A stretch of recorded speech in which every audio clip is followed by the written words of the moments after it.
She took my mother's heirloom ring without asking and gave it to her sister. When I asked for it back, my son said, "It's just a thing. Let it go." I went silent. 2 days later, I walked into a pawn shop downtown and sold something they never knew I had. I'm a 62-year-old man living in Des Moines, Iowa. My name doesn't matter much. What matters is what happened, and why I'll never look at my son the same again.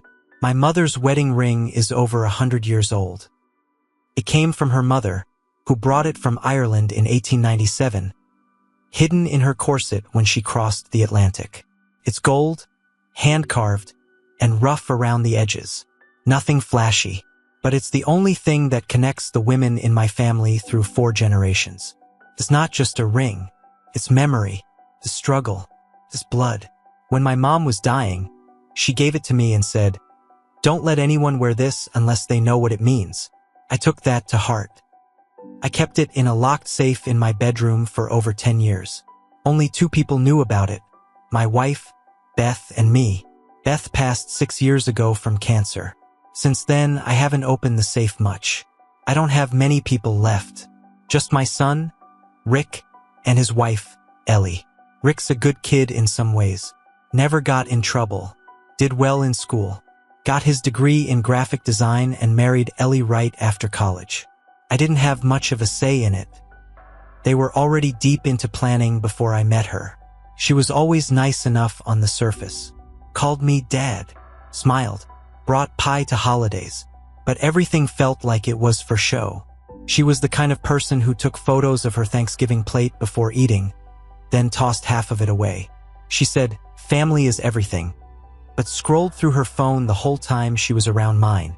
I ignored it. I figured I didn't need to like her. I just needed to support Rick. Last month, my older sister May passed away. She lived in Omaha, and I drove out there for 3 days for the funeral and to help her son sort through her things. When I got home, I did my usual routine. Let the dog out, checked the mail, opened the bedroom window. And then I noticed the safe. It was pushed slightly open. Not all the way, but enough that I knew I hadn't left it like that. I keep some old paperwork, a few bonds, and the ring in there. Nothing fancy. At first, I thought I was losing my mind. I tore the bedroom apart. Every drawer, every jacket pocket, even the laundry hamper. But I knew where the ring was supposed to be. It was always wrapped in a little red cloth bag tucked inside a velvet box. That box was gone. I stood there staring into the safe for what felt like an hour. I finally called Rick. I tried to stay calm. "Hey, Rick, you guys stopped by the house while I was gone?" "Yeah," he said. Ellie dropped by to feed the dog a couple times. I felt sick in my stomach. Was she in our bedroom? She said she couldn't find the leash, so maybe. "Rick," I said slowly, "the ring is gone." He didn't speak right away. Then he said, "What ring?" "My mother's ring. The one I told you about years ago. From Ireland." There was a pause.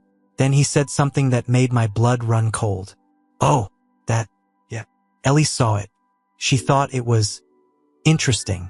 My chest tightened. "What does that mean?" She thought it was just like stored away, not being used. She thought maybe her sister could wear it. Since she's getting married next month and didn't have a ring yet, I nearly dropped the phone. "Are you saying Ellie gave it to her sister?" She didn't think it'd be a big deal. I mean, it's just a thing, right? I didn't scream. I didn't even raise my voice. I just said, "That ring is over 100 years old. It was passed down through 4 women in this family. And you let your wife give it away like it was a trinket from a yard sale."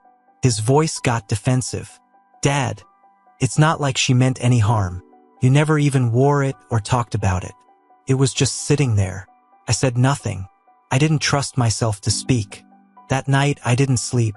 I kept picturing my mother's face, her voice, her hands shaking as she gave me the box. I thought about how many stories she told me of her own mother, the way she wore that ring through the Depression, through childbirth, through burying 2 sons. And now it was on the finger of some woman I'd met twice, who once told me Thanksgiving dinner was a little too bland. I made a decision. 2 days later, I took a drive to the east side of Des Moines. There's a small pawn shop on East University I've used a couple times over the years. I walked in with a wooden box I'd kept hidden in my basement since 1993. Inside were 10 rare baseball cards, all graded, all sealed. My grandfather gave them to me before he died. I never told anyone I had them. Among them was a 1952 Topps Mickey mantle in mint condition. The owner nearly passed out when he saw it. I sold the whole set, walked out with $42,000 in cash, drove straight to Council Bluffs. I'd done my homework. Ellie's sister lived in a small duplex outside town. I parked across the street and waited. After about 30 minutes, I saw her leave, get into her car, and drive off. I walked up to the door, knocked. No answer. I waited another 10. Still nothing. Then I went around back. The fence was low. I climbed it. The back door had a deadbolt, but I could tell it wasn't reinforced. I kicked it in. Inside, it looked like she had just moved in. Boxes still unpacked. On the coffee table sat a small black velvet ring box with a ribbon around it. I opened it. There it was. My mother's ring. I took it back, put it in my coat pocket, walked into the kitchen, tore a sheet from a notepad and wrote a check for $10,000. Signed it, left it on the counter. I wasn't a thief. I was paying for her trouble. 3 days later, I invited Rick and Ellie to dinner. Nice Italian place on Ingersoll Avenue. Ellie was chatty at first. Rick was quiet. Then I pulled the ring box from my coat and set it on the table. Her face went white. "You broke into her place?" she said, loud enough for the tables nearby to look over. Rick looked panicked. "I took back what belonged to my family," I said. "She was going to wear that at her wedding." Ellie hissed. "You had no right." I looked her dead in the eye.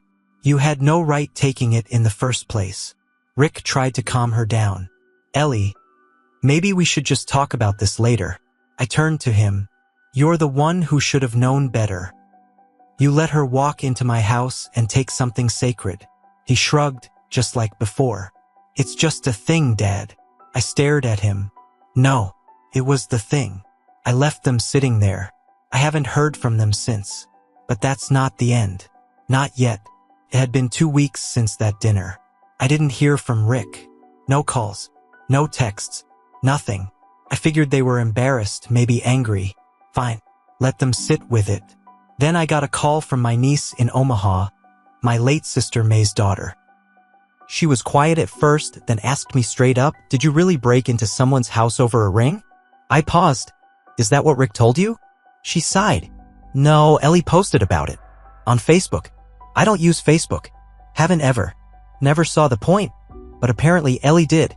And she made a public post with pictures and everything talking about how her crazy father-in-law broke into her innocent sister's apartment and stole her engagement ring out of spite. She didn't mention the heirloom.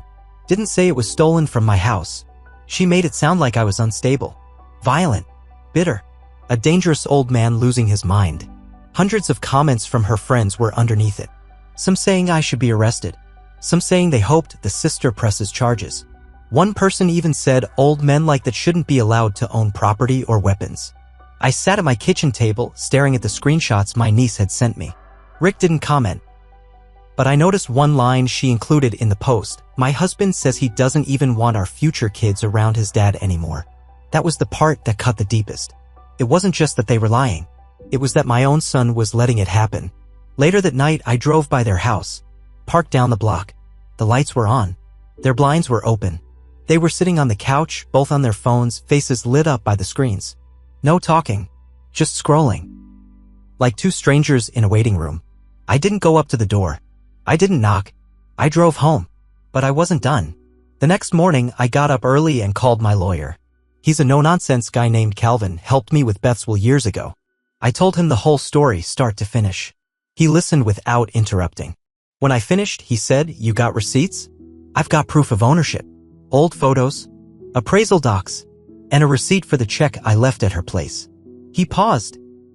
"Then you're not the one in trouble." He sent a cease and desist letter to Ellie and her sister by the next afternoon. I didn't even know what one of those was until then. All I knew was that it got their attention. Ellie took the post down the same day. No apology. Just vanished like it never happened. Rick finally called me that night. "You didn't have to get lawyers involved," he said. "Yes, I did. You're blowing this way out of proportion." "No, Rick. You're the one who blew it when you didn't stand up for your own father." He was quiet. Then he said something that made my jaw clench. She's just trying to protect her family. And I'm not. Another long pause. I could hear Ellie talking in the background, but I couldn't make out the words. Rick didn't say much else before hanging up. I sat there thinking. And then something hit me. The will. My will hadn't been updated in 5 years. Back when Beth was still alive, and I figured Rick would be the one to carry everything forward. I went to my filing cabinet, pulled it out, and started reading. It was all still there in black and white. The house, the land up north, my retirement account, my father's pocket watch, and the ring. All marked for Rick. I stared at it for a while. Then I called Calvin again. We made an appointment for the next morning. The new will was simple. Everything was going to May's oldest son, my nephew. The one who actually checked on me every few weeks. The one who came to help me clean out my garage last spring without being asked. The one who brought his kids to visit and asked real questions about the family's history. Rick was getting nothing. Not out of anger, but out of clarity. If he didn't care about legacy, then he didn't deserve to carry it. But that's not where it ends. A few days later, I was having coffee at a local diner. The owner, Lou, has known me for years. He slid into the booth across from me and said, "Heard your daughter-in-law's sister got fired." I blinked. What? Yeah. Something about that break-in story. Her boss saw the Facebook post before she deleted it. Turned out she had told her job she was dealing with trauma and needed time off. But then they saw pictures of her holding a ring, partying with friends in Vegas last weekend. Thought it looked real suspicious. I didn't say anything. Just drank my coffee. Later that day, I got a letter in the mail. No return address. Inside was a card that said you didn't have to ruin her life. No name. But I knew it was from Ellie. I put it in the drawer. And smiled. Not because her sister got fired. Not because they were panicking. But because they were finally learning that actions have consequences. And I wasn't finished yet. A few days after I got that anonymous card in the mail, something strange happened. I got a knock on my door around 7:30 at night. I was watching a ball game, wasn't expecting anyone. I opened the door and there stood Ellie's dad. I'd met him maybe twice before, real estate guy from Kansas City. Always had that phony salesman smile and a Bluetooth earpiece glued to his head like it was part of his skin. But tonight he didn't look slick. He looked tired. Red eyes. Hands shoved deep in his coat pockets. He didn't wait for an invite. He just said, "Mind if I come in?" I stepped aside. He walked in, looked around like he was sizing up the house, then turned and said, "You happy now?" I just stared at him. He shook his head. Her sister lost her job. Ellie's been crying for a week. You got your ring back, so what more do you want? I stayed quiet for a second, then said, "You came all the way here to ask me that?" He moved toward me like he was about to make a point, finger raised. But I didn't back up. "I came here," he said, "because I'm trying to keep this family from falling apart. Ellie's a mess. Rick's not sleeping. They're talking about leaving Des Moines, moving back to Kansas City." I looked him right in the eye. "So let them." He looked caught off guard. "That ring belonged to 4 women in my family," I said. "Ellie came into my house when I wasn't home and gave it away like it was costume jewelry. And Rick, the boy I raised, not only didn't stop her, he told me to let it go. So no, I'm not sorry. I'm not done being angry. And if they want to run back to Kansas City, I won't stop them." He gave a slow shake of the head. "Man, you're willing to lose your own son over this." I crossed my arms. Rick lost me when he chose to stay silent. He didn't have a comeback for that. He just looked at me like I was someone he'd never met before. Then he left. Didn't say goodbye. Didn't even close the door all the way. The next day, the other shoe dropped. I got a certified letter from a lawyer, Ellie and Rick's. It was a formal demand that I cease all defamatory action and slanderous accusations. They were accusing me of threatening Ellie's sister, damaging property, and causing emotional distress. My hands didn't even shake as I read it. I faxed the letter straight to Calvin. He called me 15 minutes later, laughing. "They want a settlement," he said. "They're hoping you're scared enough to pay." I wasn't. Instead, Calvin filed a small countersuit. Not because I wanted money. I didn't care about that. I just wanted it on record that I paid her sister, that I reclaimed stolen property, and that the ones spreading lies were the same ones who started this fire.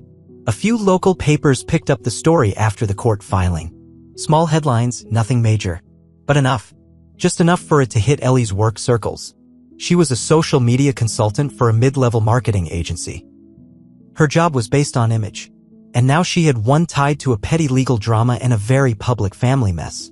I didn't post a thing. I didn't call anyone. I just watched it happen. And then Rick showed up. Not called, showed up. It was a Saturday morning. I was working on the fence out back. He walked right into the yard like it was still his place. He looked like hell. Dark circles. Unshaven. Hoodie pulled over his head like he didn't want to be recognized. "Dad," he said, "can we talk?" I didn't stop hammering. "Talk." He stood there, hands in his pockets. Looked like a kid again, about to confess to breaking a window. I didn't know she posted that stuff. I told her to take it down after I saw what she wrote. I didn't agree with it. Didn't stop her either, I said. Didn't defend me. He looked at the ground. She's under a lot of pressure. So was your grandmother. And she never stole from anybody. He winced. We stood there for a while. Just the wind and the creak of the old fence. Then he finally said it. "She wants me to cut you off completely." I stopped hammering. "And what do you want, Rick?" He didn't answer right away. Then, "I don't know." I nodded slowly. "Then you're not ready to be anyone's husband. Or father." His eyes watered. But I didn't let him speak. "You want to fix this?" I asked. "Then fix it. Not for me. For yourself. Figure out who you are when she's not talking for you." Because the boy I raised would have never let this happen. He didn't reply. Just walked back toward the gate. He turned before he left and said, "I miss Mom." I nodded once. "Me too." He left. And that's when I knew this was bigger than a ring. This was about family. About respect.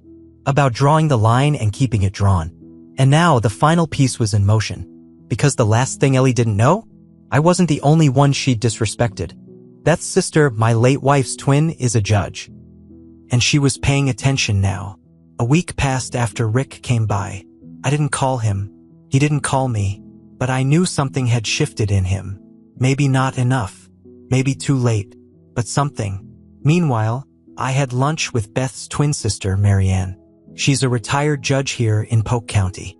Sharp as ever. Still wears her old court robes when she hosts mock trials at the high school. She's always been one of the most feared women I've ever met. And I've known a few. I told her everything. The stolen ring. The fake Facebook post. The attempted smear campaign. The legal threats. I laid it all out on her kitchen table while she sipped iced tea and took notes in one of her old yellow legal pads. When I finished, she said one sentence: "They picked the wrong old man." She made a few calls after I left. Now, I didn't ask her to go scorched earth. But she did. Turns out Ellie had listed the ring as part of her sister's engagement announcement in a couple of wedding blogs. One of them was a high-profile lifestyle blog that does monthly feature spreads on real weddings. It included photos of the ring, taken in my house without permission, along with a phony backstory about how it was a family treasure passed down to Ellie by her late mother-in-law. My dead wife, Beth. That's when I lost it. Not the ring. Not the lies. But using Beth's name for clout, for likes, for a fake image. That's where I snapped. Marian used that blog post and the social media trail to file a defamation notice with both the blog and their publisher. But she didn't stop there. She used her legal contacts to open a quiet investigation into whether Ellie and her sister had used that ring or its story for any financial gain, like gifts, brand deals, or sponsorships. Social media influencers often take free stuff in exchange for wedding shoutouts. Turns out they did.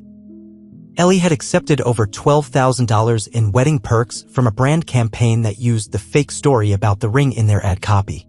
Flights, dresses, free hotel stays.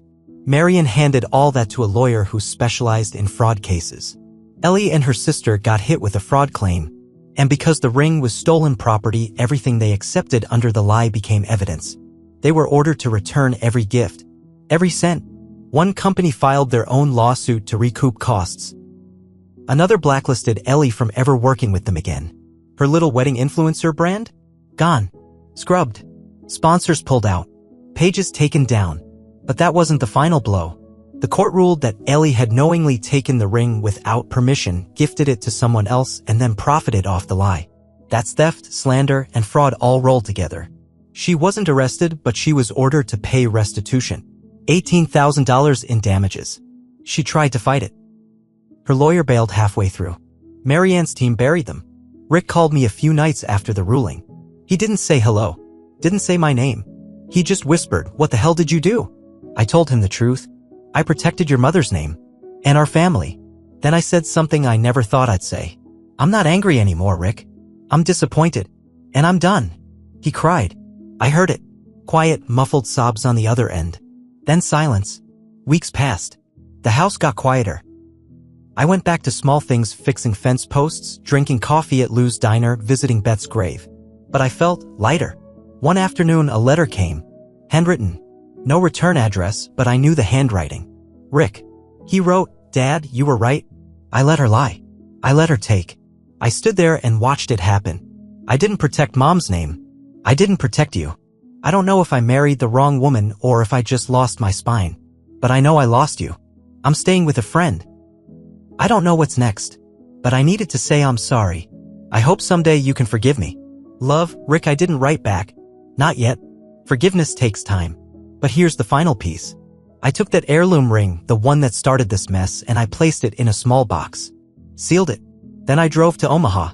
My nephew opened the door, surprised to see me. I handed it to him. Give this to your daughter, I said, when she's old enough to understand what it means. He opened the box and gasped. You sure, Uncle? I nodded. She'll carry it better than the last one who touched it. He hugged me like I hadn't been hugged in years. And just like that, the ring was finally safe. Where it belonged. Not just in the right hands, but in the right heart. That was the real revenge. Not money, not lawsuits, but making sure the ones who tried to bury our history never got to rewrite it. And knowing that what they broke, I restored. My way. Forever. Without a single word wasted.